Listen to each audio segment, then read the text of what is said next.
Bom, galera, boa noite. Vamos aqui para a nossa primeira entrevista desse ano da Personal Psicocare. Meu nome é Diogo Rodrigo.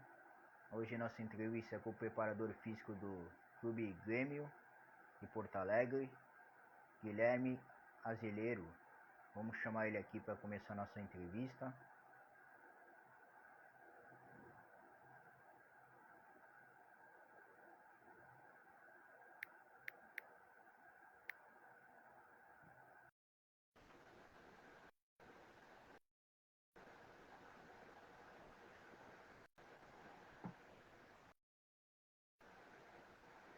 Guardando ele aí para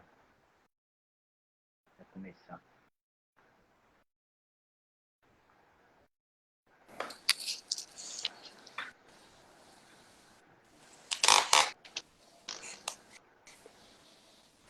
Olá, Guilherme. Boa noite. Opa, boa noite, tudo bem? Tudo e você? Tudo ótimo. Me ouvindo bem? Ouvindo, tranquilo. Bom, galera, como eu estava retornando aqui, a gente vai fazer nossa primeira entrevista desse ano da, pelo Personal Psicocare, canal lá do YouTube, entretenimento. Nosso convidado hoje é lá de Porto Alegre, preparador físico do Clube Grêmio, e a gente vai falar um pouco sobre treinamento de força, sobre jogadores de futebol. Tivemos algumas perguntas decorrer da semana, e foram bastante. Foi surpreendente que foi muita gente que segue o canal mesmo, deixaram o alôzinho lá no canal, gente não só do Brasil, mas também de fora do Brasil. Então, a gente quer conhecer um pouco do professor, do preparador físico, da sua vida pessoal e também sobre o tema, e depois no finalzinho a gente vai subindo as perguntas e aí conforme for decorrer da entrevista ele vai falando, vai dando a resposta para a galera que deixou aqui. Quem quiser também ao vivo, tô vendo que tá subindo bastante gente aí, pessoal daqui de Santos. Alô, Danilo, tudo bem? E outros mais aí, podem fazer pergunta ao vivo, tá? Só manda aqui no ponto de interrogação que eu vejo aqui e passo pro Guilherme. Fica à vontade, Guilherme. Opa, tudo bem, professor Diogo? Primeiramente aí, um prazer estar participando dessa conversa, né? Conversando aí com o pessoal. Espero que seja um horário aí de bastante troca, né? Então, muito feliz aí de estar com vocês, nesse momento. Espero que desfrutem assim como a gente desfruta sempre, né? De uma boa conversa.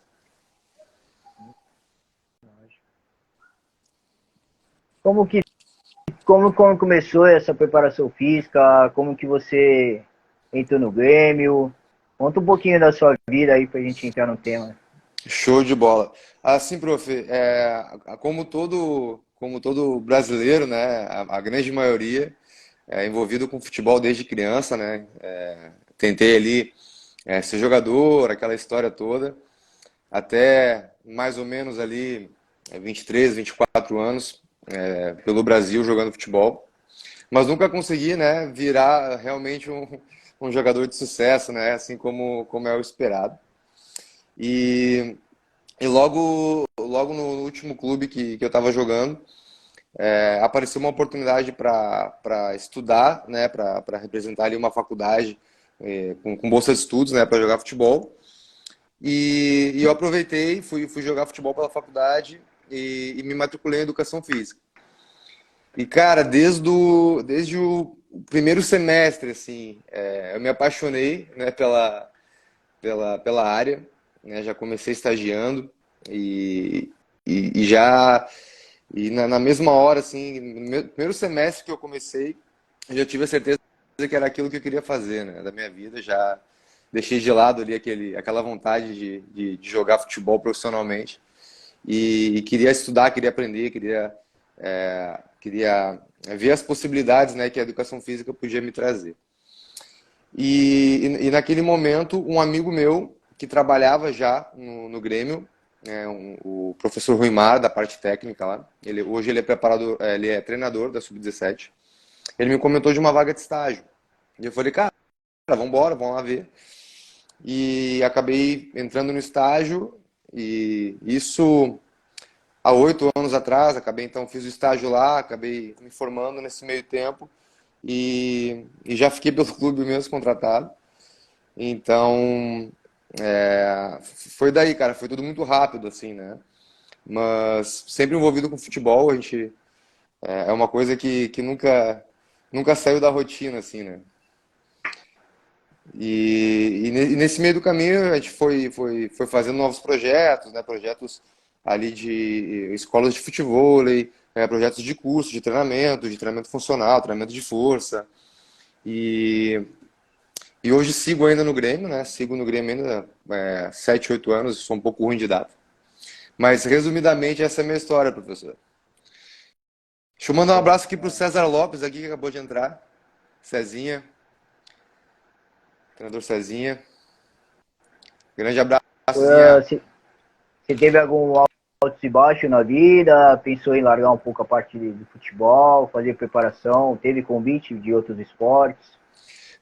Cara, assim, aquele momento da dúvida ali quando tava jogando futebol, né, profe? De não ter conseguido alavancar a carreira e aquele momento de decidir, né, ir para uma faculdade, estudar e de incerteza, né? Incerteza de que, pô, será que é isso que eu quero fazer da minha vida? Né? Será que eu vou gostar? Eu me lembro que logo que eu comecei a estudar, eu comecei também fazendo um estágio em uma academia aqui da minha cidade. E no primeiro dia, cara, assim, eu pensei, cara, será que isso aqui é pra mim? Né? Então foi um momento de bastante incerteza, bastante dúvida, mas com a rotina, né, com o dia a dia, já essa dúvida foi passando e eu fui tendo mais certeza ainda que ele estava no caminho certo. Né? Então foi mais ou menos por aí. Legal. Ó, vou manter aqui, o tema é sobre treinamento de força com jogadores de futebol. E aqui já respondendo a pergunta do Vini lá do Rio de Janeiro, carioca aqui, e do Maurício, que eu vi que ele entrou aí, trabalhou comigo recentemente. Quer dizer, eu trabalhei com ele recentemente, porque ele está no clube e eu saí. Então, Maurício de São Vicente perguntou sobre o treinamento de força, né, como que é feito. E o Vini também perguntou como que é treinar a força no futebol. Né? Mais ou menos a mesma pergunta. Uhum, show de bola. Assim, o que eu acredito, né, em questão de forma geral, o treinamento de força para jogadores de futebol e também para atletas, né, de qualquer modalidade esportiva, né? O objetivo do treino de força, ele tem que fugir daqueles parâmetros convencionais que a gente tem naquele aquele método convencional de hipertrofia, de objetivos estéticos, porque o treinamento de força para atletas, ele tem o objetivo de melhorar o rendimento, né, dar suporte para o rendimento. Então, a gente sempre busca ganhos neurais e não estéticos. Ou seja, a gente não quer deixar o atleta grande, não quer deixar o atleta pesado, a gente quer que ele produza mais força em um menor espaço de tempo possível. Então, o treinamento ele é voltado para isso, né? E quando a gente fala em treinamento de força, algumas pessoas ainda acham que o treinamento de força é aquele lance de realmente ficar grande, né? Levantar muito peso. E não, o treinamento de força principalmente para atleta, ele tem várias variáveis. Né? A gente pode trabalhar força máxima, força rápida, força de velocidade, resistência de força. Então, o atleta precisa ter esse desenvolvimento de diferentes tipos de força para que isso dê suporte para ele realizar as tarefas específicas dele dentro de campo. Né?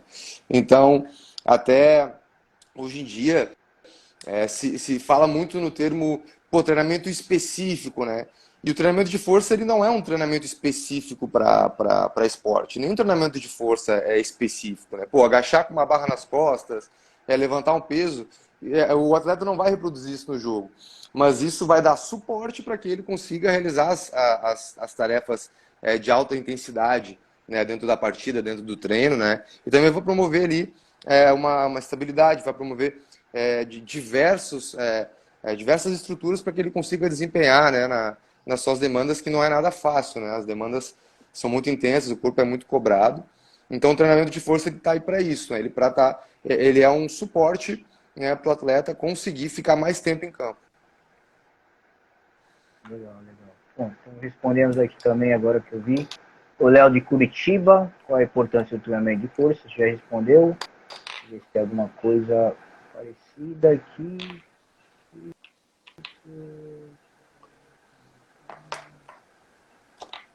Então, tem uma pergunta aqui legal aqui, deixa eu ver aqui. Richard, lá dos Estados Unidos, Nova York, Opa! mandou aqui ontem. Ele falou que antigamente não era tão trabalhado isso. Por que isso agora? Assim, antigamente, né, o modelo de treinamento, ele era muito voltado para os atletas de atletismo, né, os métodos de treinamento de pliometria, de treinamento de força, eles eram muito mais voltados para atletas do atletismo, né, bem antigamente, né, então o futebol ele contava ali com menos abordagem física, né, então o tempo foi passando e foi estudando isso, e esse tipo de treinamento ele foi integrando o futebol, né, de uma forma que essa metodologia, essa galera do atletismo, né, da periodização, daquela mais antiga, Verkhoshansky, Matveev, eles foram trazendo, né, alguns conceitos para dentro do futebol.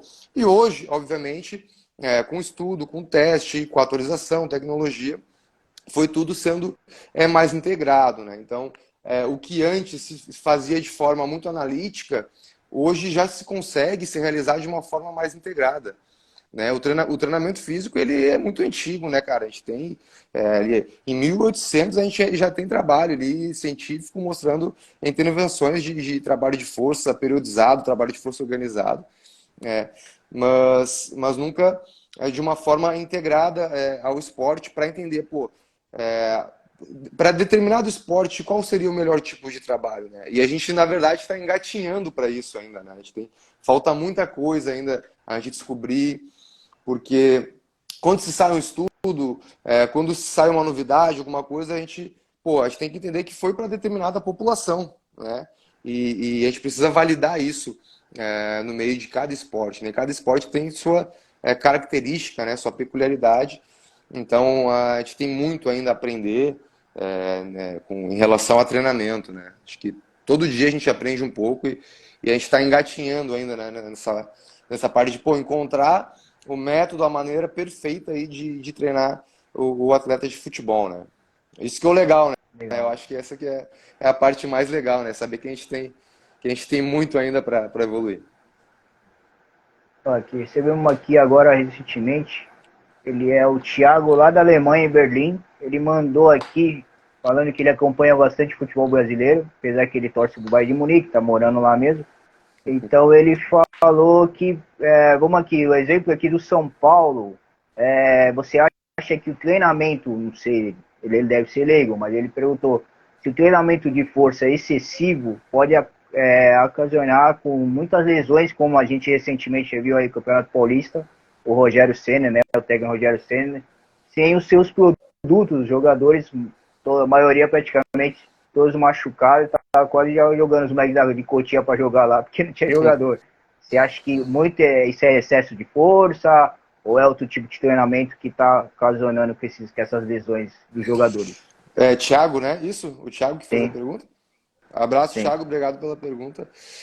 Assim, Thiago, a lesão no esporte em geral, ela é multifatorial, né? A gente não pode, de maneira alguma, ter a certeza e fazer certas afirmações que, pô, o jogador machucou porque treinou demais tal coisa, o jogador machucou por conta disso, conta daquilo.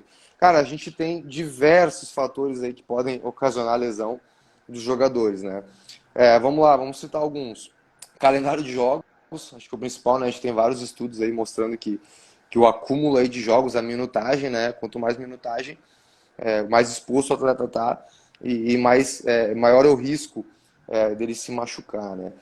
Mas, pô, cara, tem diversos fatores, como a própria saúde psicológica do atleta, alimentação, sono, hidratação, o histórico, às vezes sim treinar demais, aumenta o risco de lesão, às vezes treinar de menos, aumenta o risco de lesão. Então, se o atleta ele não está preparado, né, ele não treinou na intensidade que ele precisa jogar, quando ele precisar jogar naquela intensidade, a chance dele machucar é maior, né?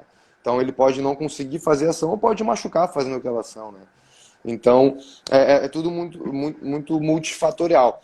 A gente tem que tomar cuidado com afirmações, né? Pô, isso tá ocasionando lesões, isso está ocasionando a perda de performance. É muito perigoso isso, né? Então, hoje a gente precisa ter uma abordagem, né? Um olhar holístico em relação a isso, né? Um olhar global, e não julgar ali na primeira impressão, né? Que a gente tem.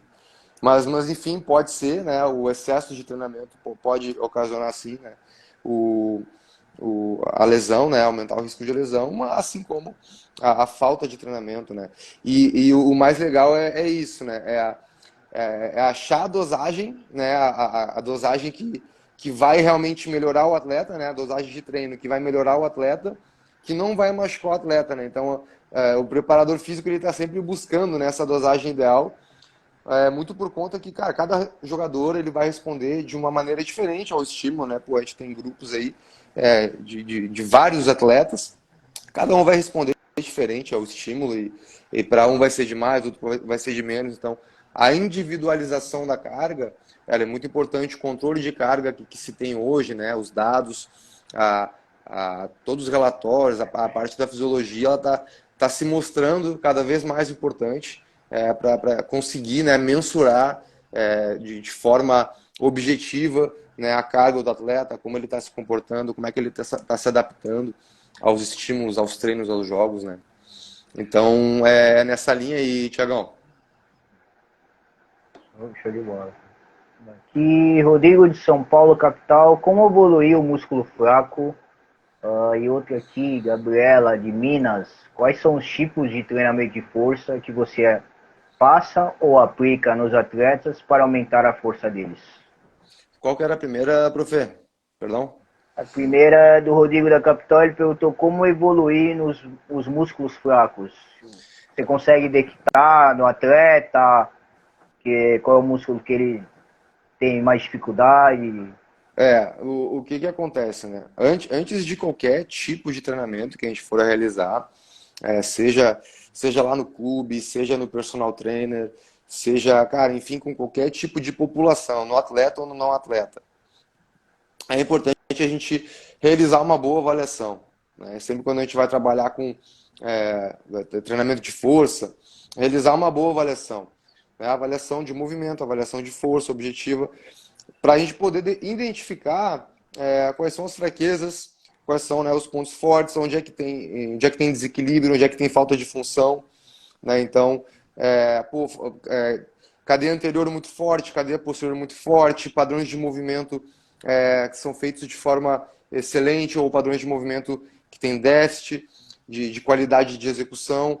Então, o primeiro item aí para se fazer é avaliar para ter um critério de evolução. Então, beleza, eu tô fraco. Beleza, o atleta tá fraco. Tá, mas tá fraco quanto, né? Tá fraco em que sentido?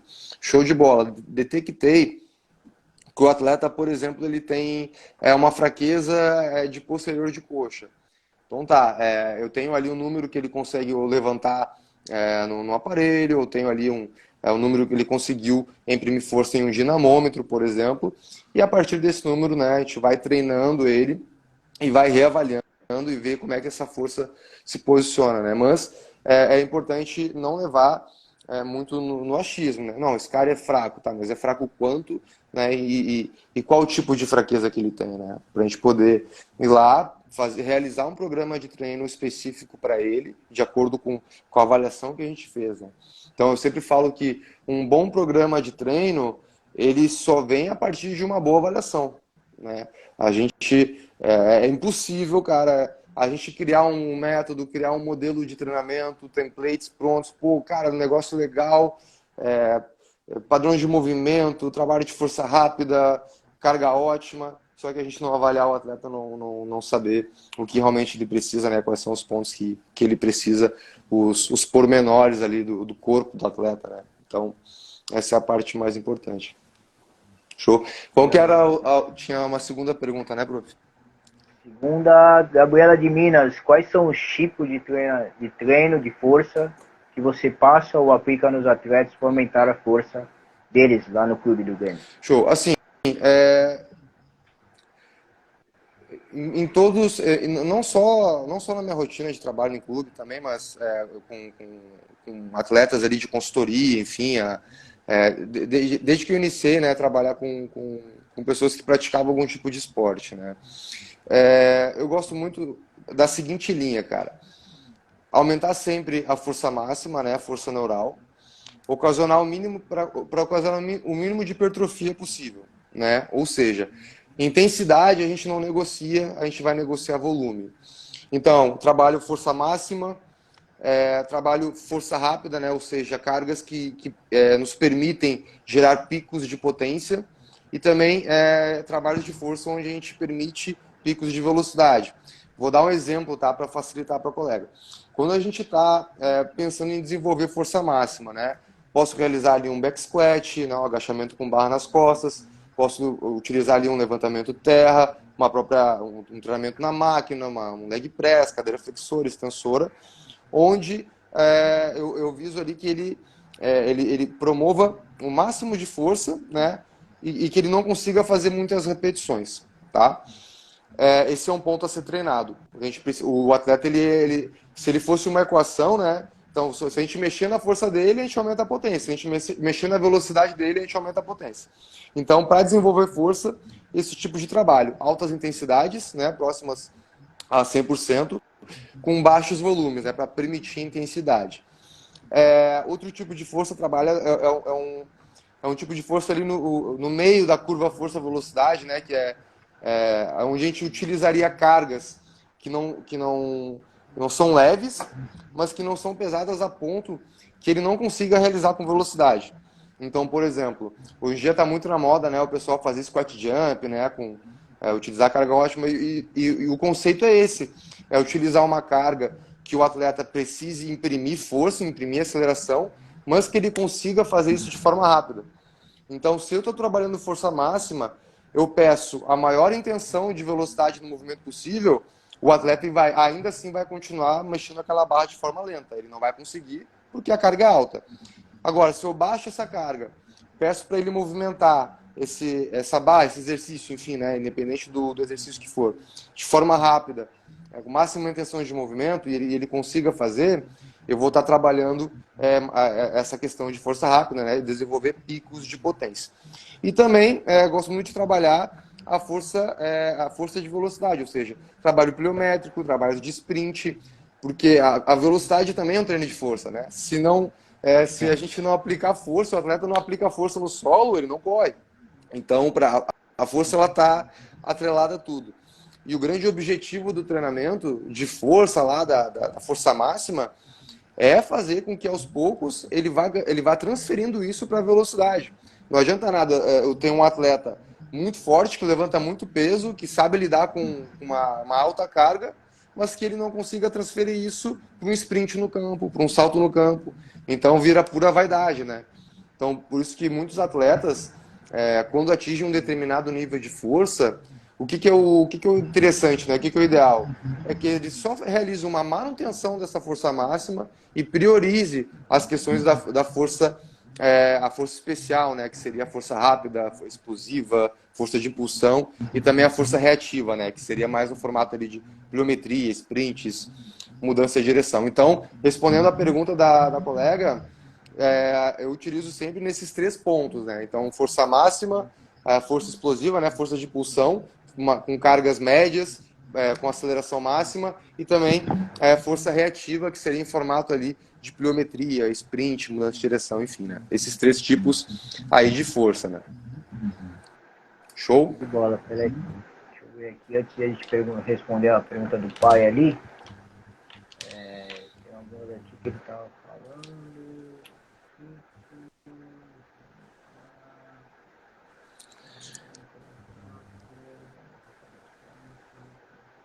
Correspondeu da Gabriela, que é das forças. Mais um que era parecido da de força. Ó, o Léo Fenga, ó, a trairagem do Léo Fenga ali, prof. Qual tipo de trabalho para melhorar a sua lata? Esse aí, Léo, não tem mais o que fazer, Léo. Esse não, a gente já não consegue mais arrumar. Verdade, verdade. Bom, aqui o Humberto Daqui, Humberto de Chile perguntou qual é a categoria que você trabalha e já entramos aqui na pergunta do Alexandre, que ele mandou aqui ao vivo.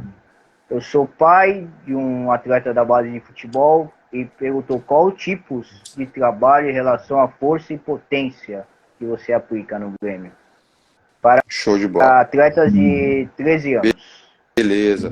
Assim, ó, hoje eu não trabalho mais com atletas dessa idade, né? Hoje eu trabalho com sub-20 sub-17. Mas para quando a gente pensa em desenvolvimento ali de força rápida para atletas menores, né? Eles estão numa idade bem sensível assim para esse desenvolvimento, né? Eles não têm ainda alguns atletas dessa idade, eles não têm uma maturação biológica ainda realizada, né? Então eles vão ter adaptações neurais, né, e não estruturais. A gente daqui a pouco, pô, o menino está treinando, mas a gente não vai ver mudança no corpo dele, na massa muscular, não vai ver. Mas ele vai conseguir sim melhorar a força dele, ele vai conseguir pular mais alto, ele vai conseguir correr mais rápido em função de uma adaptação ao treinamento, né? Mas nessa idade, cara, é uma idade que a gente já começa a dar um estímulo um pouco mais forte, né? Mas principalmente questão ali de aprender, né? Aprender gesto, aprender mecânica. A gente precisa entender que assim, a aplicação de força, a força ela é uma grandeza vetorial, certo? Então, quanto mais qualidade de aplicação dessa força tiver, mais efetivo vai ser. Então, um menino que tem uma boa técnica de corrida, sabe como empurrar o chão, sabe como se deslocar, sabe usar o corpo dele a favor, né? Ele vai estar muito na frente. E aí, posteriormente, ali, quando ele estiver numa fase mais maturada, nas categorias maiores, aí sim ele vai estar preparado neuralmente, né, para receber mais cargas, para aí sim entrar num treinamento especializado, né? Então, eu acho que para resolver assim, né, a questão principalmente do pai, né, investir muito na qualidade do movimento, né, muito na qualidade do movimento e deixar o moleque jogar bola, né? Então, o futebol vai ser sempre a prioridade, né? Como eu falei lá no início na nossa conversa, o treinamento de força ele é suporte. Hoje eu vejo muita gente invertendo essa ordem, né? Querendo dar mais prioridade para a parte física e, cara, não, é diferente. A parte de força, de potência, ela é suporte e a parte principal vai ser sempre o campo, cara. Então, se tu precisa escolher, cara, hoje eu vou levar, eu só tenho hoje para treinar, vou levar o menino para o campo ou vou levar o menino para academia? Cara, leva ele para o campo. Né? A academia é suporte, é segundo plano. É importante? Importante demais. Faz parte do quebra-cabeça, mas ainda assim o esporte, né? Como é que o pessoal antes jogava, né? Sem treinamento de força? Obviamente que não com a intensidade de hoje, mas se jogava. Né, se jogava e se formavam bons atletas ainda. Né, hoje em dia, né, melhorou, aumentou a intensidade, mas o esporte ele ainda acontece sem o trabalho de força. Verdade, verdade. Aqui matamos aqui do Barcelona da Espanha. Você trabalha com os 4 tipos de força, né? Você já respondeu todos aí. Vamos aqui na pergunta aqui do pai, Jairo. Finalmente, parabéns pelo seu excelente trabalho. Você trabalha, e aí perguntando, você trabalha a velocidade máxima em todos os períodos do macro? Depende de qual tipo de velocidade máxima, né? Então a gente pode trabalhar a velocidade máxima até dentro da sala de musculação ali com um trabalho de força reativa ou se ele está falando ali de top speed mesmo, de sprint, né? Então hoje, só para explicar um pouquinho melhor, eu sou responsável pelo treinamento de força e potência, então eu trabalho mais na sala de musculação, e a gente realiza alguns trabalhos no campo, né? Mas esse trabalho de sprint, esse trabalho mais de campo, é feito pelos preparadores de campo, né? Mas sim, normalmente é feito, né, o trabalho de top speed no campo, nem que em alguns momentos não um trabalho de aquisição, mas algum trabalho de manutenção. Então, a aquisição normalmente se realiza, né, em períodos preparatórios e manutenção, né, se realiza ali nos períodos competitivos, né? Então, ainda mais quando a gente fala aí de formação, né, a gente tem um pouco mais de tempo para treinar em categorias menores. Mas sim, porque o que acontece, né, cara? Como eu falei, a intensidade ela não é negociável com o atleta. O que a gente vai modular é sempre o volume. né? Então, ele vai trabalhar sempre na máxima intensidade quando o trabalho for de sprint, né? Mas o que nós, como preparadores físicos, temos a missão de modular esse volume, né, de carga para essa intensidade a partir do momento para tornar viável, né? Então, pô, uma semana competitiva, eu vou diminuir o volume para conseguir manter a intensidade. Uma semana onde eu tenho a semana cheia para treinar, a gente consegue ter mais volume dentro daquela intensidade máxima. Né? Mas sim, o atleta ele sempre tem que estar em intensidade máxima, o que ele for fazer, né? Não interessa se o treino vai ser meia hora, vai ser o máximo dentro daquela meia hora. Se for 2 horas, vai ser o máximo dentro daquelas 2 horas. Né? Então, o atleta profissional aí não tem muito isso, né? O treinamento ele é sempre máximo, né? Para a proposta do dia, né? Obviamente. Bom, respondendo aqui, acho que matou também da Ana de Santos, qual o músculo mais fraco do nosso corpo para fortalecer um jogador de futebol. Você já respondeu lá atrás. E dois aqui parecidos, Bruna lá do Japão, Tóquio, como aumentar a força do seu chute no futebol. E a Luana na Argentina também perguntou qual é o músculo para malhar para chutar mais forte. É praticamente a mesma pergunta. Pô, legal. O pessoal de Tóquio, né? Pô, que legal. Cara, assim, para chutar mais forte, o melhor treino é praticar o chute, né? É praticar o chute. Claro que é bom estar equilibrado, os flexores do quadril, né? E tanto o trabalho de core ali, o abdômen, os rotadores ali de coluna tem que estar bem estabilizados. Então, assim, o trabalho de força convencional, ele vai te dar suporte para que possa realizar, né, com qualidade o teu treinamento de chute. Mas não é trabalhando, por exemplo, força de flexor de quadril que tu vai melhorar o chute, não. O chute ele depende de muito mais coisa do que apenas a força, né? Porque senão os powerlifters seriam os caras que mais chutam forte aí no futebol, né? E não é isso que acontece, né? Claro que um quadril forte, um abdômen forte, uma força excêntrica na perna de apoio, né, ela vai ajudar? Vai.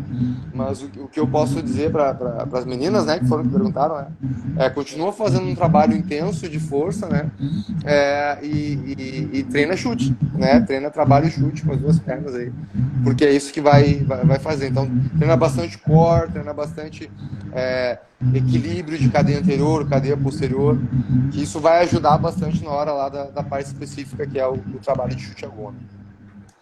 É verdade, é que às vezes aí você olha, quem não vê, né, o futebol, vê agora, né, você vê, pega o Hulk, forte, do Atlético Mineiro, pega lá atrás, Roberto Carlos, também forte, mas tinha muitos caras que não tinha aquela pernona grossona e batia muito forte também, né. É verdade.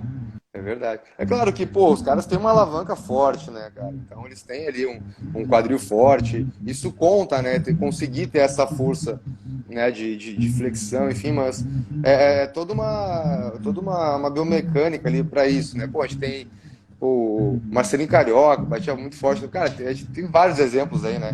De caras ali, né? O próprio Neto, né? O Neto ali da.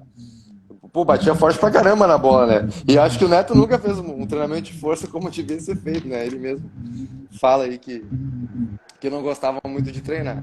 Então é muito mais a questão de técnica, mas o treinamento geral aí de força vai ajudar sim. Vai fazer com que tu possa treinar mais, vai fazer com que tu recupere mais rápido, né, de uma sessão de chute, né? Vai te dar mais reserva, né, para que tu consiga ter um limiar ali de cansaço numa ação de intensidade, que é o chute, né? Vai ter uma reserva maior aí para realizar mais chutes na semana. Né? Você pode, vamos lá atrás, lá no tempo do Pelé, Pepe, com aquelas bolas duras, o cara chutava forte, imagine com uma bola hoje, né. É verdade, é verdade. Agora, já Tá estamos entregando a idade, né, finalizando, professor? Tá já. entregando a idade. Que aqui em Santos a gente tem É, praticamente dois voos, um bisavô e um avô, recentemente faleceu já ano passado. Um que jogou com o Pelé e o outro que era antes do Pelé, que era um atacante. Então a família é meio ligada aqui no futebol. Eu joguei, meu pai jogou também, então. legal. Que legal. Bom, vamos aqui. Já finalizando, tem uma pergunta que mandaram agora ao vivo. Já vou fazer a pergunta aqui. De Porto Alegre, Bia, o que falar sobre especialidade? Segundo, deve ter pegado o artigo, segundo esse princípio, as formas de treinamento e as técnicas de avaliação devem simular o quê? Acho que quer que você responda essa charada aí. Como aqui a outra. Responde primeiro essa aí, que depois eu faço aqui do Henrique, ele fez ao vivo aqui. Show. Pode repetir para mim, profe? Ela perguntou aqui, o que falar sobre especialidades? Aí ela falou, deve ter pegado o artigo. Segundo esse princípio, as formas de treinamento e as técnicas de avaliação devem simular o quê? Deve simular alguma coisa do jogo, né? Assim, falando de futebol, né, que eu acho que é a proposta hoje, o atleta de futebol ele precisa ser bom em tudo, né, porque o futebol ele exige praticamente tudo. Que ele seja resistente, né, que ele seja rápido para chegar na frente do adversário, que ele seja forte para conseguir, né, ganhar o confronto. Então, em uma bateria de avaliações, é necessário avaliar tudo isso, avaliar a resistência, avaliar a força, avaliar a velocidade, avaliar a reatividade do atleta. Também é importante, né, realizar uma geometria e balanceamento, né, que é a forma que eu brinco, né, que é realmente ver os desequilíbrios, ver a parte de função articular do atleta, né, de como que as articulações estão se comportando para que ele possa desempenhar, né, a ação no campo. Então, o atleta de futebol ele precisa ter todos esses tipos de avaliação, né, uma bateria bem grande de avaliação, e a partir disso identificar no que ele é bom, né, e o que ele precisa melhorar, e priorizar aquilo que ele precisa melhorar e não deixar de trabalhar aquilo que é bom, né. Então, em diferentes modalidades, né, por exemplo, a powerlifter, eles precisam ser apenas potentes, né, eles não precisam ser resistentes. Então, não teria por que avaliar a resistência cardiorrespiratória de um atleta de pura potência. Então, já o jogador não. O jogador ele precisa ser avaliado em todas essas características, né? De resistência aeróbia, resistência anaeróbia, força explosiva, força de impulsão, reativa, e também as questões de força, né? Equilíbrio, enfim, né? Então, a avaliação de um atleta de futebol ela precisa ser bem completa, né? Para a gente poder ter esse parâmetro, né? Então, eu acho que seria isso, né? Mais ou menos em relação a isso, a pergunta da colega aí. Legal. Deixa eu ver aqui. Bom, Henrique, como o indivíduo uma semana de treino quando eu jogo no final de semana, quando tem o jogo no meio da semana? Show. Assim, a divisão, né, a organização de um microciclo é muito peculiar assim da comissão, né? Então tem várias formas de fazer. Não existe para a prescrição de treinamento, seja treinamento de força, treinamento físico, treinamento técnico, não existe fórmula de bolo, tá? Então ela pode ser estruturada de diversas maneiras, mas normalmente o que acontece? Se realiza o treinamento mais longo, num período mais longe do jogo, e assim que vai aproximando do jogo, né, vai reduzindo a carga, vai fazendo o apronto, né, como a gente fala, para que o jogador não chegue no jogo desgastado, né. Então, por exemplo, se o atleta ele tem jogo no meio da semana, na quarta-feira, ele tem uma semana cheia para trabalhar, a única coisa que vai mudar naquele microciclo é o dia, porque a organização de treino ela vai ser a mesma do que se o jogo fosse no sábado, no domingo, enfim, né?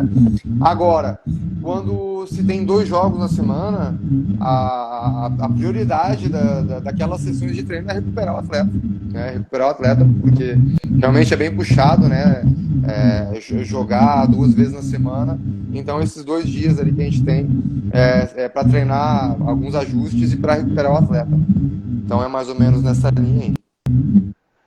Já respondendo aqui o do trabalho de resistência também, foi o que você falou agora, né? Como você divide o trabalho de resistência numa semana pré-temporada? Isso, como divide o trabalho de resistência numa semana de pré-temporada? Sim. Show. Tá dando um pouquinho de eco para mim aqui. Assim, eu gosto de trabalhar as questões de resistência em período preparatório, né, período de pré-temporada, sempre para o final da semana. Ou seja, eu gosto de realizar os trabalhos de força rápida e de força logo no início da semana, porque é onde o atleta está num ambiente livre de fadiga. Né? O treinamento de força ele deve ser trabalhado no ambiente livre de fadiga. E aí as questões de resistência, né, de maior volume, eu gosto de deixar muito para o final da semana. Porque se eu fizesse ao contrário, colocasse um trabalho de resistência já no início da semana, talvez eu comprometeria, né, eu causaria uma fadiga residual, né, nesse atleta, para trabalhar subsequentemente as questões neuromusculares, né, questões de velocidade. A velocidade ela é muito sensível à fadiga, né? Então, sempre quando a gente puder trabalhar ela primeiro do que as outras características, né, do que as outras valências físicas, é interessante. Então, eu gosto de primeiro utilizar nos primeiros 2, 3 dias da minha semana, dar ênfase, dar foco aos trabalhos neuromusculares, né, tanto de velocidade quanto de força, e deixar aí o trabalho de resistência no final da semana, né, ou acumulando volume ao longo da semana, aos poucos, né, para que o atleta tenha também essa adaptação. Bom, a última pergunta aqui, José Matheus, como montar o treino de força e potência e velocidade para quem está desempregado? Para um atleta, né, que esteja desempregado, acho que foi isso que ele quis dizer, né? Primeiro, né, o que a gente já conversou, é realizar uma boa avaliação, né? Normalmente o atleta desempregado ele tem um pouco mais de tempo, né, para trabalhar, mas entender, principalmente, uma boa avaliação e estipular qual o período que ele espera, né, se empregar, né? Qual o prazo que a gente tem. E aí, a partir da avaliação que foi feita, né, das necessidades, entendi qual a necessidade desse atleta e qual o prazo que eu vou ter. Né? Eu sei que, às vezes, esse prazo ele fica um pouco comprometido, porque o atleta não sabe se vai, se não vai, mas estipular um prazo, cara. Então, em tal data vai começar um campeonato e ele precisa estar pronto para essa data, né? Então, e ver, né, organizar dentro dessa data, né, o que vai ser trabalhado em função daquela avaliação, né? Mas o legal de um trabalho quando o jogador está fora de uma temporada é que a gente pode dar um pouco mais de volume de trabalho neuromuscular, né? Coisa que muitas vezes no clube, pela rotina de jogos, pelas rotinas de trabalho com bola, não é possível fazer, né? Por prioridade.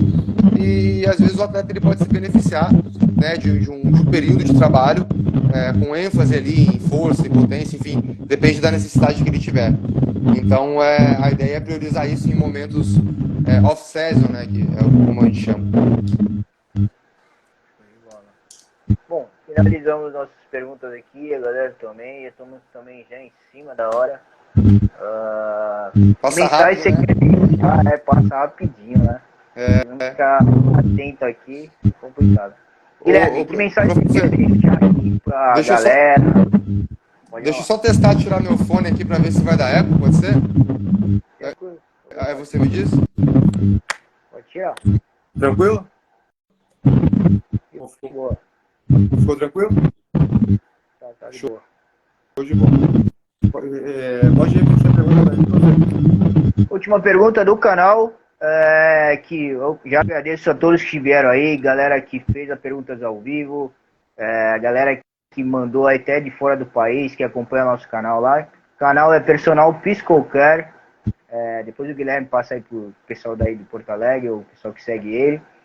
E tem o link no meu aqui também, já segue lá, entra lá. Se inscreve lá, que a gente tem muita gente que passou aqui, vários outros preparadores físicos do Brasil inteiro e até de fora do país aí. Então, e técnicos e também ex-jogadores também, jogadores atuais, tanto do futebol como do futsal. Com a pergunta que a galera aqui deixou aqui, que mensagem você quer deixar para essa entrevista, que foi agora ao vivo, a galera que vai ver depois e vai ver lá no YouTube? Show de bola. Primeiro, agradecer, né, pelo convite. Muito legal a conversa, as perguntas muito legais. E, cara, dizer para quem quer trabalhar, né, é uma área muito legal, muito desafiadora. E também para quem quer treinar, achei muito legal a galera querendo informação, né, sobre treino, sobre... Isso é muito muito legal, né? Querer entender o que está sendo feito, entender como é que se pode melhorar, né? Então, seguir nessa linha de aprendizado. A gente está aí para aprender todos os dias, uns com os outros, né? E é assim que a gente melhora, né? Então, queria deixar meu agradecimento especial aí pelo convite. Posso fazer um jabazinho, Fê? Rapidamente? Show de bola. Para quem quer entender um pouco melhor ali a estruturação de treino, de pliometria, de sprint, eu criei um treinamento, né, um curso online, onde eu mostro ali como a gente pode avaliar, como a gente pode prescrever, como a gente pode periodizar o treinamento neuromuscular, né, para jogadores de futebol. Então é só entrar no link da bio ali do Instagram, tá? Que vai ter todas as informações e também qualquer dúvida pode chamar no meu direct ali, a gente enrola, a gente troca esse ideia, certo? Show de bola, show de bola. E que você quiser fazer uma entrevista, se tiver alguma novidade, alguma coisa que vai ser lançada tanto no clube como nessa parte pessoal dos cursos aí, pode chamar a gente aí pra gente fazer outra entrevista. A gente vai fazer um mini videoclipe que a gente faz com todo mundo, como a gente está em Santos, você está aqui, você está em Porto Alegre, não dá para ir e filmar você no treinamento, então a gente vai pegar alguns vídeos seus, algumas fotos, fazer um bem bolado lá para jogar lá no canal do YouTube pra galera seguir, tá bom? Show de bola, show de bola. Então é isso aí. Valeu, beleza? Que Deus te abençoe e sucesso na carreira aí. Para nós, professor, mais uma vez, obrigado pelo convite aí, grande abraço. Tchau, tchau.